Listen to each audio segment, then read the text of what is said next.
folks, I'm Tina Hui with Follow the Coin. We are the homepage of digital currency and fintech. Welcome to this snippet of Bit News.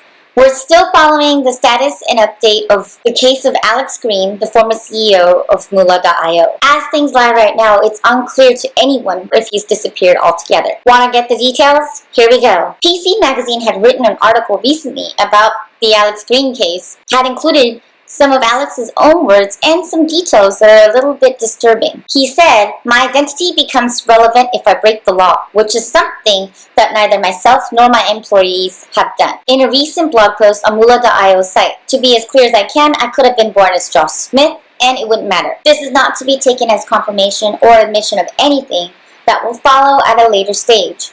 In the eyes of the law, his name is Alex Green. Then he went on to say he's seen a number of reports by one Ben Dornberg demanding that investors call the police. For what exactly? What laws have been broken? Well, according to the document and the Bath Chronicle, Green, aka Ryan Kennedy, was put on a 12-month conditional discharge and restraining order for harassment in England. According to Dornberg, who resigned from the Dogecoin Foundation in April in response to Green's refusal to provide information about its business operations, Green also stole 750 Bitcoin investments in Moolah profit shares, as well as taking pre-orders for ATMs that were never delivered. Green cornered the market on Dogecoin earlier last year, setting up the Moolah exchange with the exact purpose of being the go-to place for users to trade it for other currencies.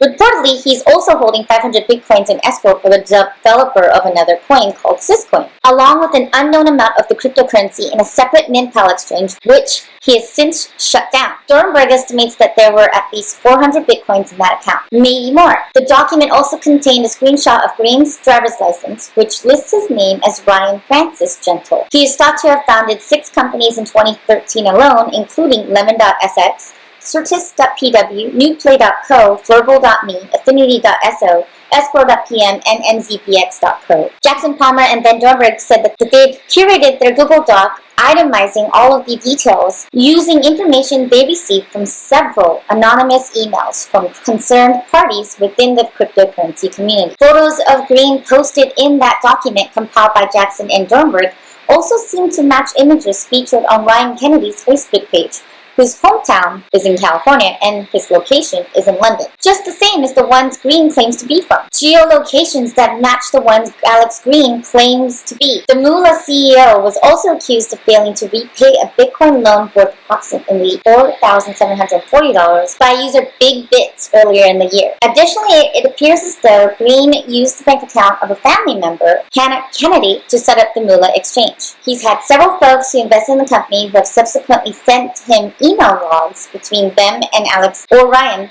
where he instructs them to send funds in excess of $3,000 directly to a city bank account for Hannah Kennedy. Strange? You betcha. But that is Jackson Palmer's account. A lawyer from Hobart, Michael Cordover, told PC Magazine in Australia that Green may have breached Australian laws if he raised funds without appropriate disclosure. He also said cryptocurrencies are considered property under the law, so investments count as valuable consideration. Regular fundraising laws apply, meaning that he is obliged to disclose his identity to investors or at least to regulators. Investors may be able to take action, but there might be jurisdictional issues in getting or enforcing any judgment. But ASIC could take action too regardless. Unfortunately, Angela Friend, ASIC's communication manager, told PC Magazine that it was not appropriate for ASIC to comment on matters outside of their jurisdiction at this time.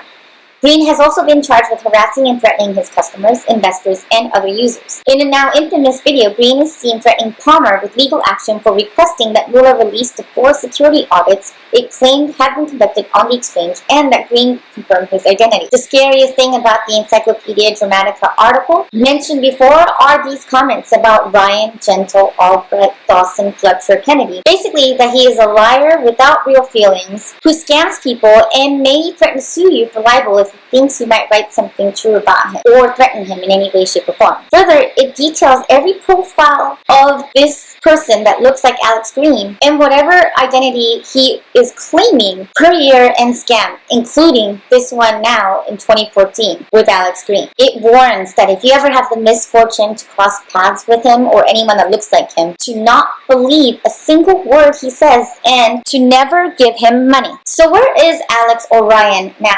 Some have heard he was called in for questioning and is in Japan, but it's hard to know for sure, and whoever Ryan is certainly is adept at disappearing and reinventing himself with a new identity. The thing that is very difficult to shake is that the man who calls himself Alex Green in this now infamous video definitely does have an uncannily close resemblance to Ryan. Twitter user DCryptFun tweeted on October 16, 2014 that he had filed a complaint against Ryan Gentle and that he has been informed that action has been taken in the form of confirmation that Ryan Gentle Francis, aka Alex Green, the former CEO of Moolah.io, and their acquisition MintPal Exchange, was arrested in Bristol for questioning. Meanwhile, CryptoCoins News speculates that Alex Green is in Japan with Chelsea Hopkins and his friend Elliot Sarvis. One interesting fact to note, Hopkins' name is on the holding company for MintPal Bitcoin Exchange, Torihiki Limited, of which Green owns 48%.